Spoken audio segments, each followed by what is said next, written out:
مدینہ کے بعد محض اگلے ہی سال یعنی 2 ہجری میں مسلمانوں کو نیست و نابود کر دینے کی غرض سے مشرکین مکہ اپنے لشکر جرار کے ہمراہ اپنے مذموم عزائم لیے ہوئے مدینہ جا پہنچے، جہاں مدینہ شہر سے باہر کچھ فاصلے پر بدر کے مقام پر حق و باطل کے درمیان یہ اولین اور انتہائی تاریخی اور یادگار موقع پیش آیا۔ جن دنوں مشرکین مکہ مسلمانوں کے خلاف اس لشکر کشی کی غرض سے مدینہ کی جانب سفر کی تیاریوں میں مشغول تھے، اس موقع پر ابو العاص بن الربیع رسول اللہ صلی اللہ علیہ وآلہ وسلم کے خلاف یا کسی بھی مسلمان کے خلاف کسی قسم کی جارحیت میں شرکت پر کسی طور پر آمادہ نہیں تھے۔ انہیں کوئی ایسا شوق نہیں تھا، نہ ہی ان کے کوئی ایسے رجحانات تھے۔ وہ کہا کرتے تھے کہ میری تو کوئی دشمنی ہی نہیں ہے، نہ رسول اللہ صلی اللہ علیہ وآلہ وسلم کے ساتھ اور نہ ہی مسلمانوں میں سے کسی ایک بھی فرد کے ساتھ، لہٰذا میں اس جنگ میں کیوں شرکت کروں؟ لہٰذا ابو العاص بن الربیع ان دنوں بس اسی فکر میں مگن رہا کرتے تھے کہ کوئی ایسی ترکیب کی جائے یا کوئی ایسا معقول بہانہ بنایا جائے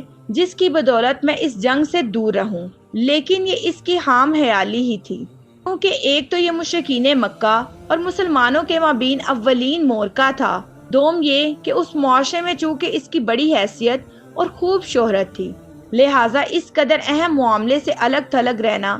یا روپوش ہو جانا اس کے لیے کسی صورت بھی ممکن نہیں تھا۔ لہٰذا بادل ناخواستہ اسے بھی مشرکین مکہ کے اس لشکر کے ہمراہ نکلنا ہی پڑا۔ ہجرت کے دوسرے سال مسلمانوں اور مشرکین مکہ کے مابین بدر کے مقام پر یہ پہلا موقع جب پیش آیا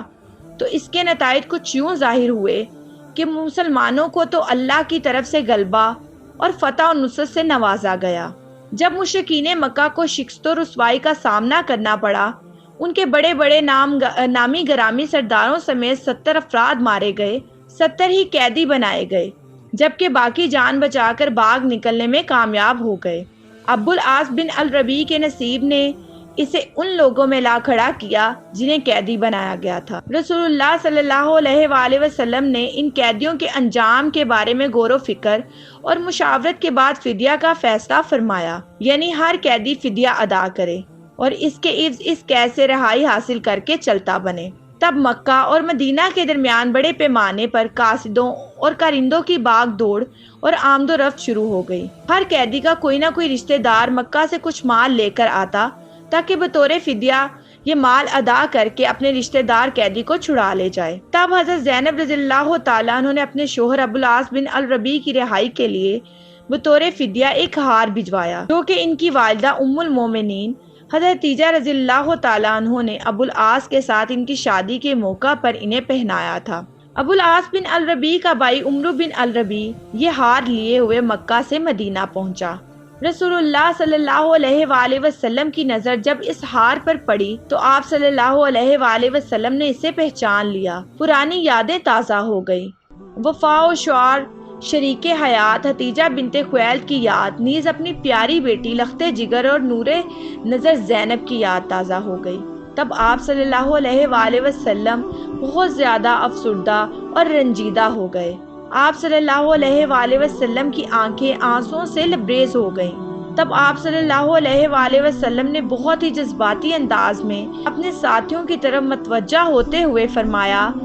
زینب نے اپنے قیدی کی رہائی کی غرض سے یہ ہار بھجوایا ہے، اگر آپ لوگ مناسب سمجھیں تو اس کے قیدی کو یہ فدیہ لیے بغیر ہی رہا کر دیا جائے اور زینب کا یہ ہار بھی اسے لوٹا دیا جائے۔ اس پر سبھی نے بیک زبان عرض کیا، اے اللہ کے رسول،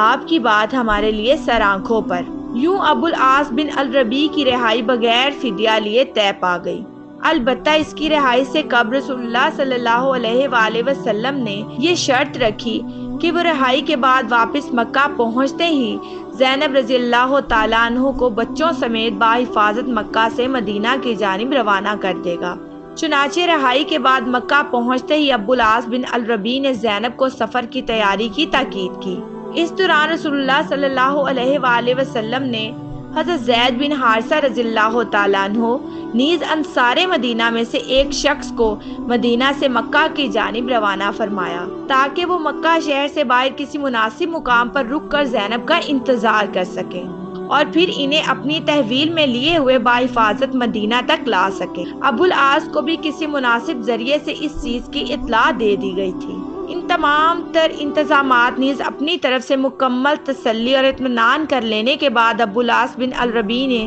رسول اللہ صلی اللہ علیہ وآلہ وسلم کے ساتھ کیا ہوا اپنا وعدہ وفا کرتے ہوئے ایک روز اپنے چھوٹے بھائی کنانہ بن الربیع کی مائیت میں اپنی بیوی زینب رضی اللہ تعالیٰ عنہ کو مکہ سے روانہ کیا۔ میں امید کرتی ہوں کہ میرے ناظرین کو میری آج کی ویڈیو بہت ہی دلچسپ اور معلوماتی لگی ہوگی، اور اگر آپ ایسے بہت سے اسلامی واقعات سننا چاہتے ہیں تو ہمارے چینل کو لائک، شیئر اور سبسکرائب کرنا مت بھولیں، اور ساتھ ہی ساتھ بیل آئیکن بٹن کو ضرور دبائیں تاکہ ہر آنے والی نئی ویڈیو کا نوٹیفیکیشن آپ کو آپ کی اسکرین پر ملے۔ شکریہ، اللہ حافظ۔